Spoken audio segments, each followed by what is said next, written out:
اعوذ باللہ من الشیطان الرجیم بسم اللہ الرحمن الرحیم سامعین محترم السلام علیکم ورحمۃ اللہ وبرکاتہ۔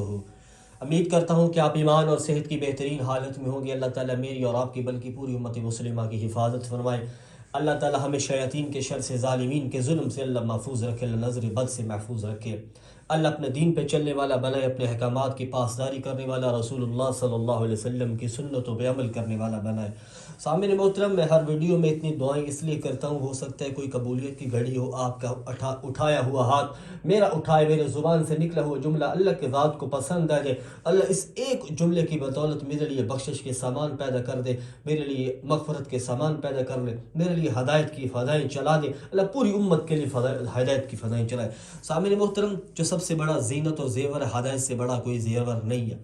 وظیفہ آپ کے لے آیا ہوں، آپ کا ذاتی گھر نہیں ہے، کیونکہ اپنی جو چھت ہوتی ہے نا، یہ بڑی ضروری ہوتی ہے۔ اگر آپ کا اپنا ذاتی گھر نہیں ہے، یہ عمل آپ کریں، انشاءاللہ اس عمل کی برکت سے اللہ تعالیٰ آپ کو اپنا ذاتی گھر ضرور دیں گے۔ لیکن ساتھ ساتھ میں کہا کرتا ہوں کہ فرائض کے چھوڑنے سے جو عذاب آتے ہیں وہ وظائف کے کرنے سے ختم نہیں ہوتے۔ ساتھ ساتھ نمازوں کا اہتمام ضرور کریں، نمازوں کی پابندی لازمی کریں، کیونکہ جب تک ہماری نمازیں پوری نہیں ہوگی کوئی بھی وظیفہ پیار و اثر نہیں کرے گا۔ ٹھیک ہے، آپ نے وظیفہ کیا کرنا ہے انشاءاللہ میں آپ کو بتاتا ہوں۔ بھائیو، بس میں یہ کہا کرتا ہوں کہ مجھے بندہ ان چیز کو اپنی خصوصی دعاؤں میں ضرور یاد رکھا کریں، تاکہ اللہ تعالیٰ میرے لیے بھی آسانیاں پیدا فرمائے، آپ کے لیے بھی آسانیاں پیدا فرمائے۔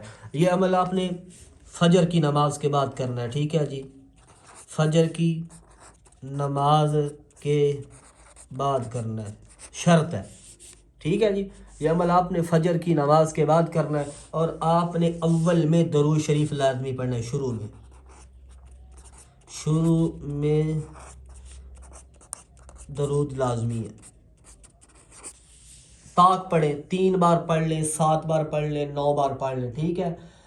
یہ آپ نے فجر کی نماز کے بعد کرنا ہے۔ اول میں آپ نے درود شریف لازمی پڑھنا ہے، اس کے بعد آپ نے حسبنا اللہ و نعم الوکیل، ٹھیک ہے، حسبنا اللہ و نعم الوکیل، یہ آپ نے 313 بار پڑھنا ہے، ٹھیک ہے جی، 313 بار پڑھنا ہے، حسبنا اللہ و نعم الوکیل 313 بار۔ اس کے بعد پھر آپ نے پڑھنا ہے درود شریف 3 بار، ساتھ جتنا آپ شروع میں پڑھے اتنا لاسٹ میں پڑھے۔ میں دوبارہ بتا دیتا ہوں، یہ عمل فجر کی نماز کے بعد کرنا ہے۔ شروع میں درود شریف لازمی پڑھنا ہے، تاکہ اس کے بعد حسبنا اللہ و نعم الوکیل 313 بار، اس کے بعد درود شریف، پھر آخر میں جتنے شروع میں پڑھے تاک، اس کے بعد آپ نے دعا کرنی ہے۔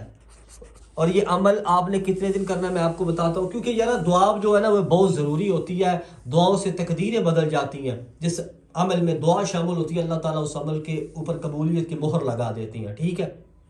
آپ نے کیا کرنا ہے کہ عمل آپ نے 40 دن بلا ناغہ کرنا ہے جی، بلا ناغہ 40 دن مسلسل یہ عمل کرنا ہے۔ اس عمل کی برکت سے اللہ تعالیٰ آپ کو اپنا گھر ضرور عطا فرمائیں گے، اس عمل کی برکت سے، کیونکہ اللہ کے کلام میں بڑی پاور اور تاثیر اور طاقت ہوتی ہے۔ سامعین محترم، چینل پہ نہیں ہے تو سبسکرائب کر دیں، بیل نوٹیفیکیشن کو آل پہ کر دیں، تاکہ ہر آنے والی ایسی مزید ویڈیو آپ تک پہنچ سکے۔